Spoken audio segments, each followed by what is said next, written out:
Today's Friday, October 18th, 2013. 1 ounce of silver is $22. 1 Bitcoin is $143. Peace News Now is brought to you by Bitcoin and Silver from friends of WeUseCoins.com and SonsOfLibertyMint.com. Trade value for value with fine silver quarters from the Sons of Liberty Mint. That's Sons with a U, the most divisible, usable silver on the planet. Order some today. That's Sons with a U, SonsOfLibertyMint.com.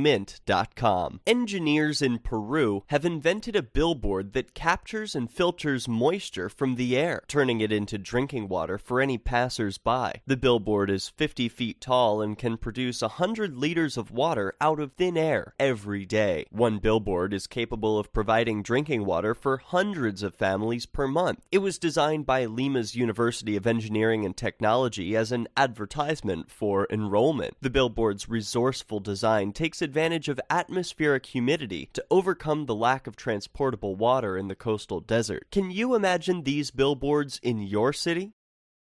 The Dalai Lama recently endorsed cannabis and said it should be legal to use as medicine. The spiritual leader made the comments in the middle of a debate as Mexico City considers legalizing cannabis. He came to the event hosted by former President Vicente Fox, who supports legalization because it cuts off revenue for the drug cartels. This story brought to you by friends of blockchain.info. Download the free Bitcoin wallet app at blockchain.info. As reported by Peace News Now this week, a homeless man named Leo, also called the Journeyman Hacker, was arrested after midnight for sleeping on a New York City park bench. The out-of-work engineer's crime was trespassing. He made headlines earlier this year when partnering with entrepreneur Patrick McCalling to receive programming lessons. Heather Callahan of The Activist Post wrote an awesome article about this incident that I'd like to share with you. Patrick had provided Leo with a laptop at his expense and free software, books, Wi-Fi, and 1-hour lessons each day starting in August. Leo was set to go on the Today Show on Wednesday morning until police arrested him and confiscated his laptop and a new phone gifted to him. Patrick fought to have him released and push the hearing up so Leo could do his interview. Patrick made this update Tuesday. Quote, Leo was released early this morning in an incredible turnaround time. He was taken to the hospital in the middle of the night for throwing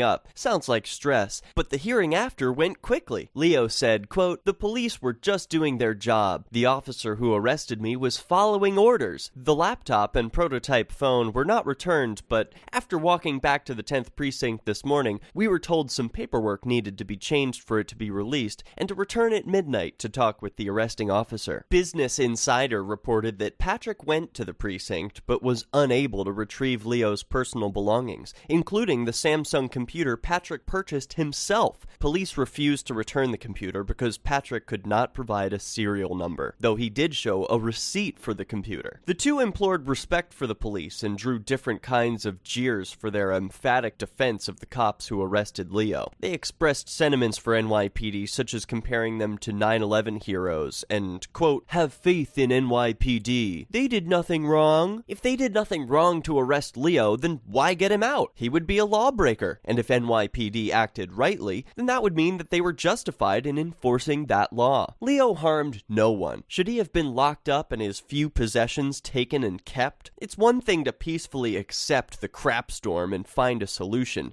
but it's wholly another to eagerly defend unacceptable infringements. That complicity keeps bad behavior going. Patrick made a point about the police's action being part of an imperfect system, meaning it's not their faults. Yet, how do broken systems continue? By its many enforcers who push empathy aside to, quote, follow orders. They did have a choice in this situation, and they can give back Leo's belongings. Do you work in a bureaucracy? Remember that you are not just a cog in a machine. Your actions matter. The Milgram experiment proved the world is filled with people who will harm and even kill strangers when ordered by an authority. Be the exception. Think for yourself and choose to do what is right. Peace News Now is on the Next News Network and is brought to you by friends of WeUseCoins.com and SonsOfLibertyMint.com. Share this episode with your friends, and if you enjoyed it, send some Bitcoin to donate.peacenewsnow.com. I'm Derek J, reminding you that peace is the way.